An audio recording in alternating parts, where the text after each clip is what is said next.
apa yang diperdebatkan itu sebenarnya sudah mengikuti skenario daripada program SDGs sebenarnya. Sustainable Development itu ya. Goals ya. Nah, SDGs itu kan programnya United Nations, Pak. Gitu. Termasuk kalau kita mau bicara Indonesia maju 2045. Coba kalau kita tanya ke belakang, siapa yang membuat program itu? Kenapa bisa tahu-tahu ada di bangsa ini? Jadi yang di sini itu sebenarnya hanya apa ya? Copy paste, hanya menjadi pelaksana, Pak. Bukan sebagai kreator bukan.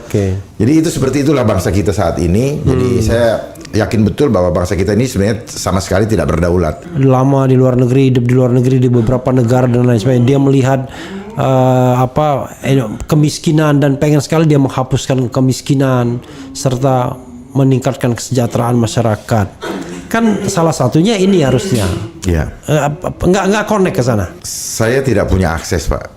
Ya, tidak punya akses. Tapi di sini dengan yang pernah beliau sebutkan bahwa tahun 2030 Indonesia akan hilang.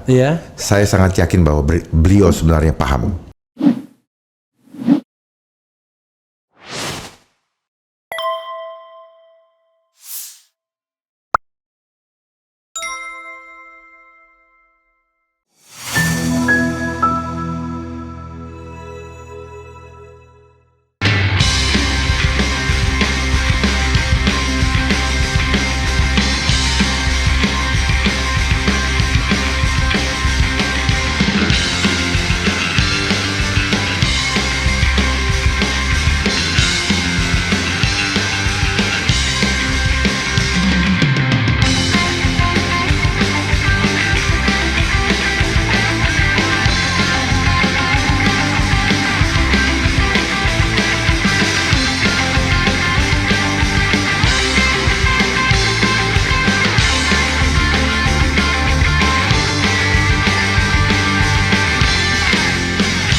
Apa yang disampaikan Jenderal itu kan baik ya bagi Indonesia, bagi keselamatan anak-anak bangsa.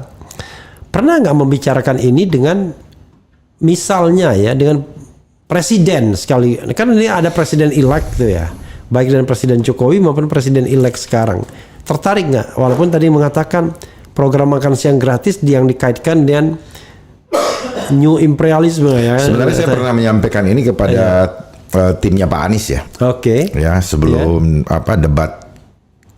debat kelima, terakhir.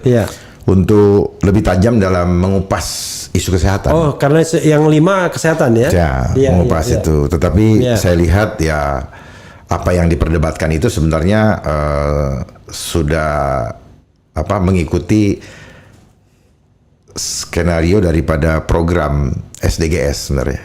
Sustainable Development itu ya. Goals ya. Nah, SDGs itu kan programnya United Nations, Pak. Gitu. Termasuk kalau kita mau bicara Indonesia maju 2045. Coba kalau kita tanya ke belakang, siapa yang membuat program itu? Kenapa bisa tahu-tahu ada di bangsa ini? Ya, pasti kaitannya dengan itu. Ada kaitannya semua. Karena dananya dari mereka. Jadi yang di sini itu sebenarnya hanya apa ya? Copy paste, hanya menjadi pelaksana, Pak. Bukan sebagai kreator bukan. Jadi itu seperti itulah bangsa kita saat ini. Jadi saya yakin betul bahwa bangsa kita ini sebenarnya sama sekali tidak berdaulat. Neoliberalisme itu dikendalikan oleh sistem. Sistem yang melakukan tujuannya secara TSM. Gitu, Pak. Jadi saya izin kembali lagi Pak sedikit, Pak tadi mengenai adanya rumors di media bahwa saya menyebar hoax karena disebut tidak ada larangan untuk menggunakan herbal. Ya. Di dalam undang-undang ini saya bacakan saja sedikit di dalam pasal 1 itu di poin 12 ya. Itu disebutkan bahwa definisi bahan alami itu sama dengan sediaan farmasi. Kemudian di poin 17 itu harus melalui pembuktian secara empirik atau ilmiah.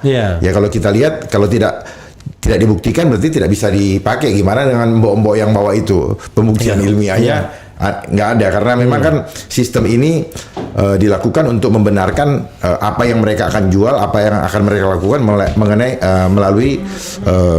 melalui naskah akademik kan gitu kan selama ini. Jadi melegalisasi sesuatu yang mereka inginkan. Itu. Kemudian juga di dalam pasal 4 perlu diketahui bahwa di dalam ayat kedua dikatakan dikecualikan dalam keadaan pandemi. Jadi yang tadinya normal boleh dikecualikan dalam keadaan pandemi untuk melakukan perawatan mandiri atau pengobatan mandiri. Oke. Gitu. Terus kemudian di dalam pasal di poin di ayat 3-nya pasal 4 ayat 3 kita tidak boleh menolak manakala sudah ditentukan standarnya oleh mereka. Dan terakhir itu di dalam pasal 138 kalau mau dibuka sampai 144 itu semuanya nanti harus distandarisasi dan akan diatur kemudian dengan menggunakan peraturan pemerintah. Oke. Gitu. Jadi supaya paham, dan lebih parah lagi di dalam pasal 403, dan apabila kita melanggar dianggap menghalang-halangi. Di pasal 400 dikatakan menghalang-halangi, dan pasal 446 itu sanksinya 500 juta. Tetapi bagi yang mengedarkan itu diberikan sanksi 5 miliar. Oke, untuk biar menjadi concern kita ya. Pasal berapa saja yang dianggap bermasalah, nggak usah sebutkan. Biar kita ulangi lagi nanti kan. Pasal berapa? Pasal 1 poin 12. Ini ntar undang-undangnya dulu. Undang-undang nomor 17 tahun 2023 tentang kesehatan. Ya, Undang-undang nomor 17 tahun 2023 tentang kesehatan. Oke. Ya. Pasal-pasal yang perlu diperhatikan pasal berapa? Pasal 1. Pasal 1, oke. Poin 12 dan 17. Poin 12 dan 17. Oke. Pasal 4. Pasal 4 ayat 2 dan 3. Ayat 2 dan 3. Kemudian pasal 138 ayat 2. Pasal 138 ayat 2 dan 4. Dan 4. Ya. Kemudian pasal 141, pasal 141, 141 ayat 1, 141 ayat 1, 140 ayat 2 dan 5, 140 ayat 2 dan ayat 5, ya, pasal 143, pasal 100. Oh, enggak. Pasal 143 enggak usah, itu masalah izin usaha. Iya. Pasal 144. Pasal 144. Ya. Oke. Pasal 400, pasal 400 dan pasal 435 serta 446. Pasal 435 dan pasal 446. Ya. Itu sobat era sekalian ya, yang pasal-pasal yang perlu kita baca, underline ya, highlight. Ya. Saya sengaja berkaitan dengan obat sediaan farmasi bahan alami. Oke, ketersediaan sediaan bahan farmasi bahan alami ya, herbal kalau kita bilang ya. Ya, kita bilang herbal itu. Oke. Gitu. Terakhir Jenderal ya, begini. Kan saya tadi kan memang sudah dikatakan dengan tim Anies katanya, tapi kan itu kan cuma dalam debat. Dan sekarang kan sudah ada presiden elect. Ya. Yang programnya makan siang gratis, ya kan? Rupanya sudah diganti sekarang, makan siang bergizi, ya kan? Katanya pagi sekarang. Kalau siang terlalu lama. Saya kemarin lihat wawancara. Ya. Karena siang terlalu lama, jadi ganti makan pagi.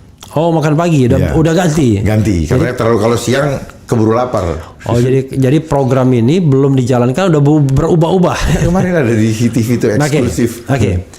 Pernah nggak membicarakan soal bahaya? Ini kan bahaya nih bagi generasi muda, bagi negara ya, dengan presiden elect yang pernah ngomong 2030 Indonesia akan hilang, itu berdasarkan buku yang memang sudah beredar di mana-mana. Jadi kan dia kan punya kesadaran sesungguhnya mengenai yang namanya global politik, ya kan?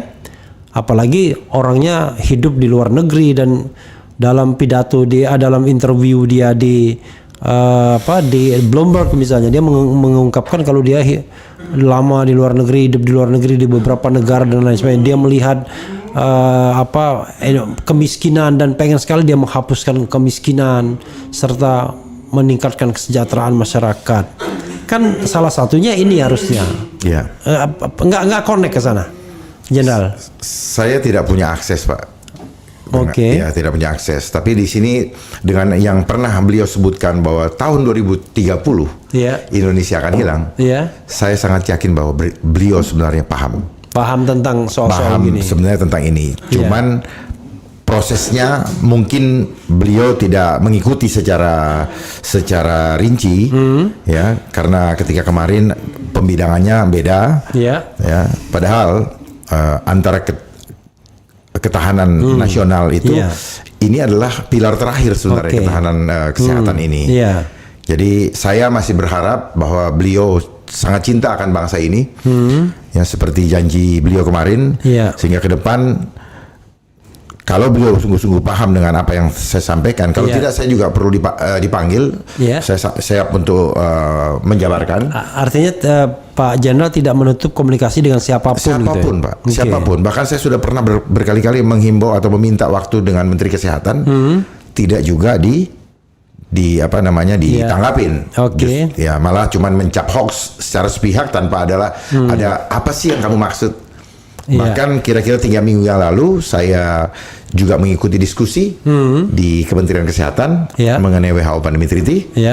Dan satu pertanyaan yang saya berikan sebelum saya lanjut ke pertanyaan berikutnya, apakah bapak-bapak sebagai narasumber ini paham ini agenda isu kesehatan murni atau agenda program depopulasi?